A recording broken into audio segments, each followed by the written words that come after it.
থানার ভারপ্রাপ্ত আধিকারিক ধীমান বৈরাগী মহোদয়, বাংলার 1 নম্বর সমষ্টি উন্নয়ন আধিকারিক মানস কুমার গিরি মহোদয়, বাংলার 1 নম্বর সমষ্টি উন্নয়ন আধিকারিক মাননীয় জনাব শরীফুল রহমান মহোদয় এবং অন্যান্য ফুড ফেস্টিভ্যালের শুভ উদ্বোধন হলো প্রদীপ প্রজ্বলনের মধ্যে দিয়ে।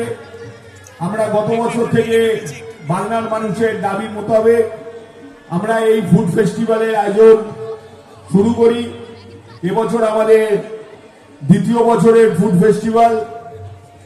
গত বছর আমরা সময় অল্প থাকার জন্যে মাত্র 3 দিনের অনুষ্ঠানের দাবিকে মান্যতা দিয়ে আমরা এবারের অনুষ্ঠান 5 দিনের এই অনুষ্ঠান অনুষ্ঠিত করছি। আজকে 7 তারিখ থেকে দ্বিতীয় বর্ষের বাগনান ফুড ফেস্টিভ্যালের শুভ উদ্বোধন হলো।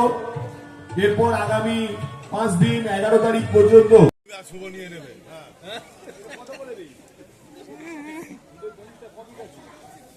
হ্যাঁ এটা হাতে নাও শ্রমিকবাবু সামনে এসো।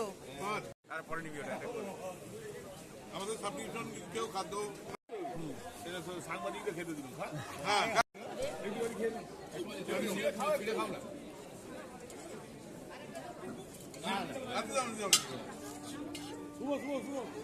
রাধাকে দাও, দাদা রাধাকে দাও, আরে দাও না একটুখানি।